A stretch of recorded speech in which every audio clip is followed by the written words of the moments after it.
Hello friends, welcome to Hema Rao kitchen. இன்றைக்கி நம்ம பார்க்க போகிறது ஒரு பிரேக்ஃபாஸ்ட் ரெசிபி தாங்க. கொண்டக்கடலை கிரேவி பூரி பண்ணலாங்க. இதை நம்ம பிரேக்ஃபாஸ்ட்டுக்கும் யூஸ் பண்ணிக்கலாம், லஞ்சுக்கும் யூஸ் பண்ணிக்கலாம். வாங்க அதுக்கு தேவையான பொருட்கள் பார்த்தலாம். வீடியோக்குள்ளே போயிடலாம். நான் கொண்டக்கடலை ஒரு 200 கிராம் எடுத்து நைட்டு ஊற வச்சிட்டேங்க. பாருங்கள், கருப்பு கொண்டக்கடலை தாங்க எடுத்திருக்கேன். நம்ம வெள்ளை கொண்டக்கடலை சாப்பிட்றத விட இதில் தாங்க நிறைய புரத சத்து, புரோட்டீன் எல்லாம் நிறைய இருக்குது. அதனால் முடிஞ்ச அளவு இதை நிறைய யூஸ் பண்ணுங்கள். அதில் ஒன்றுமே இல்லைங்க, அவ்வளோ இது நல்லாயிருக்கும் சூப்பராக. இப்போ நான் இதை நைட்டே ஊற வச்சிட்டேங்க. காலையில் எடுத்து இப்போ நம்ம போட்டுக்கலாம். இதை நல்லா வாஷ் பண்ணிட்டேன், 4-5 வாட்டி சேர்த்துக்கலாம். இதுக்கு தேவையான அளவு நான் தண்ணி விட்டுடுறேன். எப்பவுமே இது முழுகிற அளவுக்கு இருந்தால் போதுங்க. இப்போ நம்ம ஹை ஃப்ளேமில் ஒரு 3 விசிலும், லோ ஃப்ளேமில் ஒரு 3 விசிலும், மொத்தத்தில் 6 விசில் விடுவோம். சரிங்களா? இப்போ நம்ம இதில் மூடிடலாம். இதுக்கு தேவையான உப்பு மட்டும் போட்டுக்கிறேங்க. நான் ஒரு 1/2 டீஸ்பூன் உப்பு போட்டுக்கலாம். வேறு எதுவும் நீங்கள் போட தேவையில்ல. இது அப்படியே நல்லா டேஸ்ட்டாக இருக்கும். இப்போ நம்ம அடுப்பத்தை வச்சிடலாம். இப்போ அடுப்பத்தை வச்சிடுறேங்க. நான்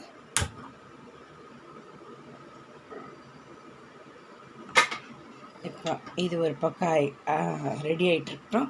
இப்போ நம்ம பூரிக்கு மாவு பசிச்சுக்கலாங்க. நான் இந்த கப்பில் 2 கப்பு கோதுமை மாவு எடுத்திருக்கேங்க. 1 கப்பு மைதா மாவு எடுத்திருக்கேன். மைதா மாவு வேணும்னா சேர்த்துக்கோங்க, இல்லைன்னா நீங்கள் ஸ்கிப் பண்ணிடலாங்க. இப்போது ஒரு 1/4 கப்பு ரவை எடுத்திருக்கேன். ஏன்னா பூரி செய்யும் போது ரவை போட்டு செஞ்சிங்கன்னா நல்லா பூரி நல்லா பம்பம்னு எழும்பும், அப்புறம் பூரி நல்லா கிறிஸ்பியாகவும் இருக்கும். அதுக்காகத்தாங்க. ஒரு 1/4 டீஸ்பூன் நம்ம ஓமம் சேர்த்துக்கலாங்க. பூரிக்கு ஓமம் சேர்த்தா ரொம்ப நல்லாயிருக்கும். அதனால் இதுவும் நீங்கள் தேவையான போட்டுக்கோங்க, இல்லைன்னா ஸ்கிப் பண்ணிடலாம். ஜீரண சக்திக்கெலாம் ரொம்ப நல்லது, வெயில் காலத்துக்கு ரொம்ப நல்லதுங்க சேர்த்துக்கிட்டேன். இப்போ இதுக்கு தேவையான உப்பு நம்ம போட்டுக்கலாம். எல்லாத்தையும் நம்ம மிக்ஸ் பண்ணிக்கலாங்க.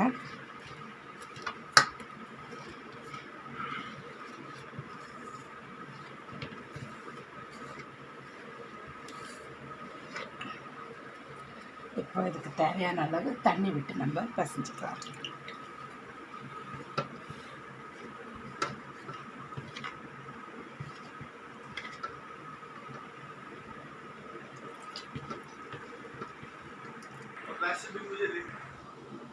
இப்போ இதை பசஞ்சாச்சுங்க. ஒரு டீஸ்பூன் அளவுக்கு எண்ணெய் விட்டுடலாம். எப்பவுமே மாவை நான் சொல்கிறது 5 நிமிஷம் நல்லா அடித்து பசஞ்சுக்கோங்க. எது வேணும் அப்போ நல்லா சாஃப்ட் அண்ட் ஸ்மூத்தாக வருங்க. அவ்வளோதான். இப்போ இது ஓரம் மூடி போட்டு வச்சிடலாங்க. இதுவும் விசில் வரட்டும், பார்த்துக்கலாம்.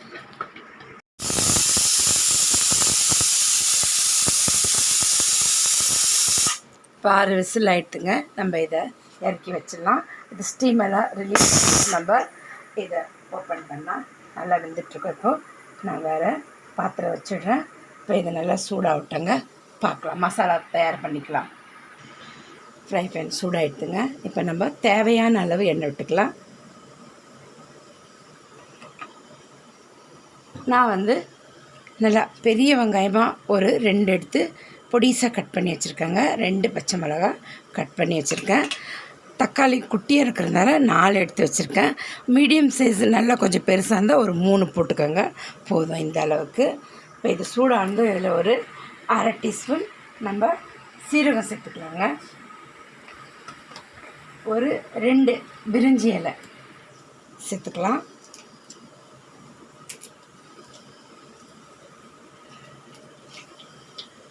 இதுக்கு ரொம்ப கரம் மசாலாலாம் போடாதீங்க, ரொம்ப சிம்பிளாக பண்ணுங்கள். ரொம்பவே ருசியாக இருக்குங்க, அருமையாக. சரிங்களா? இப்போ இது கொஞ்சம் பொரிஞ்சு வந்ததும் இதுலேயே நம்ம பச்சை மிளகாவும் வெங்காயத்தையும் ஆட் பண்ணிக்கலாம். தக்காளியே நான் அரைச்சிட்டு வந்துடுறேங்க, வாஷ் பண்ணி வச்சுருக்கேன்.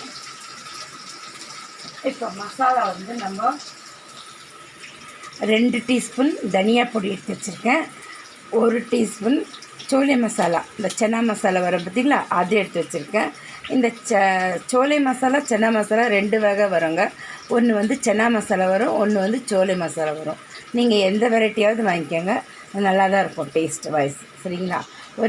ஒரு டீஸ்பூன் கரம் மசாலா, 1/4 டீஸ்பூன் சீரகப்பொடி வறுத்து அரைச்சது, 1/2 டீஸ்பூன் மஞ்சப்பொடி, 1 டீஸ்பூன் மிளகாய் பொடி, தனியா பொடி நான் சொல்லிட்டேங்க 2 டீஸ்பூன் தனியா பொடி. சரிங்களா? இவ்வளோ தாங்க இதுக்கு தேவையான மசாலா. வெங்காயம் வதங்கிட்ட பார்த்துக்கலாம். 1 டீஸ்பூன் இஞ்சி பூண்டு பேஸ்ட் போட்டுக்கலாங்க. நம்ம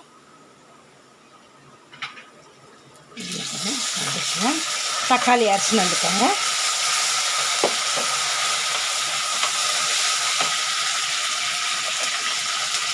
இப்போ நம்ம எடுத்து வச்ச மசாலாங்களும் போட்டுக்கலாங்க.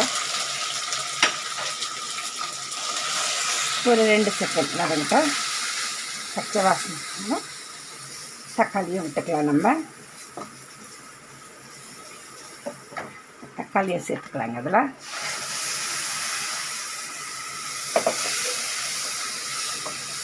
இப்போ இது எண்ணெய் பிரிஞ்சு வரட்டுங்க. இப்போ இது ஸ்டீம் எல்லாம் ரிலீஸ் ஆகிடுதுங்க. இதையும் நம்ம பார்த்துக்கலாம்.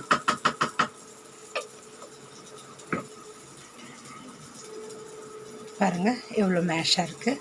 சரிங்களா? இதில் ஒரு 2 டீஸ்பூன் நம்ம எடுத்து வச்சுக்கலாம். அரைச்சி போடுவோம் திக்னஸ்க்காக. சரிங்களா? இதுவும் எண்ணெய் பிரிஞ்சிருத்து பாருங்கள். போட்டுக்கிறேன் நான். இந்த தண்ணியோடு சேர்த்துக்கலாங்க. தண்ணி எடுக்கணும்னு அவசியம் இல்லை. இப்போ நான் கொஞ்சம் நிறுத்திட்டேன். ஒரு 2 டீஸ்பூன் அளவு இதை நம்ம அரைச்சி இதில் விட்டுக்கலாம். இப்போ இது இந்த ஸ்டேஜில் உங்களுக்கு உருளைக்கிழங்கு வேணும்னா ஒரு 2 கட் பண்ணி கூட நீங்கள் போட்டுக்கலாங்க. நல்லாயிருக்கும் சூப்பராக. இப்போ நம்ம உப்பு போட்டு இதை வேக வச்சுருக்கோம், அதனால் கொஞ்சம் உப்பு பார்த்துக்கலாம். பார்த்துட்டு நான் மசாலா கூட இன்னும் உப்பு சேர்க்கலை, அதுக்கப்புறம் உப்பு சேர்த்துக்கலாம். ஏன்னா சோலை மசாலா கூட உப்பு நீங்கள் பார்த்து போடுங்க. சோலை மசாலாவில் கொஞ்சம் உப்பு இருக்கும், அதனால தான்.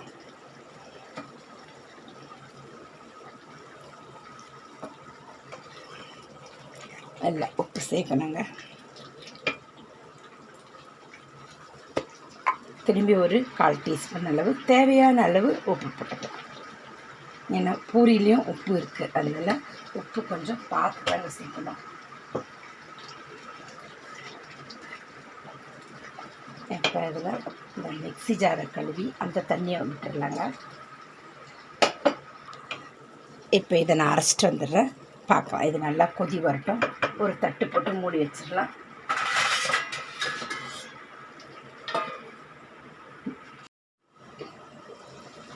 ஓப்பன் பண்ணிக்கலாங்க. பார்த்துக்கலாம். பாருங்கள் அவ்வளோ ஒரு சூப்பராக அருமையான கலரில் வந்திருக்கு.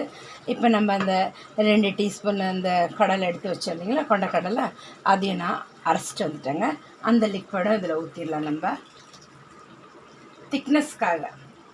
இல்லைன்னா நீங்கள் இது அரைக்க உங்களுக்கு பிடிக்கல, இல்லை வேண்டாம் அவாய்ட் பண்ணிட்டுன்னா ஒரு 2 உருளைக்கிழங்கு நல்லா பாயில் பண்ணி வச்சுது அதை நசுக்கி விட்டாலும் நல்லா திக்னஸ் வந்துடுங்க. இப்போ பாருங்கள் நல்லா திக்காக இருக்குது. இன்னும் கொஞ்சம் தண்ணி விட்டுக்கலாம், கொஞ்சம் தான். இப்போ இது ஒரு 2 கொதி வந்ததும் கொத்தமல்லி தழை போட்டு இறக்கிடலாங்க. அவ்வளோதான். திக்னஸ் தான். பூரிக்கு இது நல்லாயிருக்கும். நம்ம சாதத்துக்கு கூட சாப்பிட்றோன்னா இன்னும் கொஞ்சம் நீங்கள் லிக்விட் பண்ணிக்கோங்க. அது உங்கள் வந்து திக்காக வைக்கிறதும் தின்னாக வைக்கிறதும் உங்களோட டேஸ்ட்டுக்கு ஏற்ற மாதிரி நீங்கள் வச்சுக்கோங்க, உங்கள் விருப்பத்துக்கு ஏற்ற மாதிரி. இப்போ எங்கள் வீட்டுக்கு இது நான் எவ்வளோ திக்னஸ் தாங்க வைப்பேன். இப்போ 2 கொதி வந்ததும் இது கரெக்டாக இருக்கும். கொதி வரட்டாங்க. கொத்தமல்லி தழை போட்டு இறக்கிட்டு நம்ம பூரி பண்ண ஸ்டார்ட் பண்ணலாம். அது நல்லா கொதிச்செடுத்து நான் ஸ்லோ பண்ணிட்டேங்க ஃப்ளேமை. இப்போ நம்ம இதில் நல்லா தனியா கொத்தமல்லி தூவிடலாங்க. இது கொஞ்சம் கார்னிஷ்காக வச்சுக்கிறேன். அதே நேரத்தில் இந்த மாதிரி கொண்டக்கடலை கிரேவி, இந்த காராமணி கிரேவி, ராஜ்மா கிரேவிலாம் பண்ணிங்கன்னா ஒரு 1/4 டீஸ்பூன் பெருங்காயப்பொடி சேர்த்துக்கோங்க. கண்டிப்பாக நான் இதில் சேர்த்தங்க, அது வீடியோவில் வரல.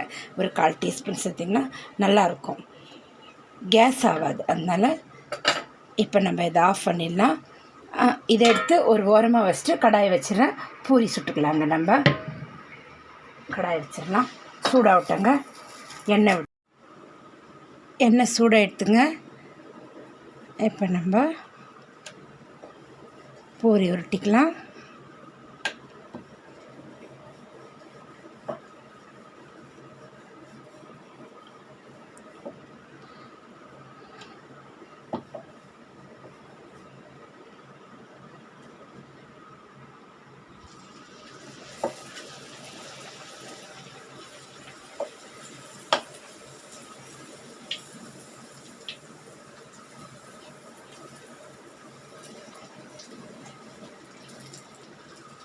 பாருங்கள், நல்லா பம்பம்னு எழும்பி வருது பூரி.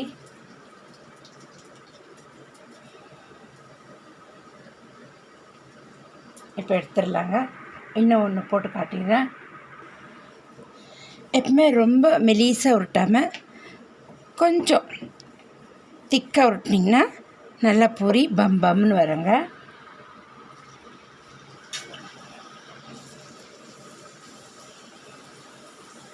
பாருங்க,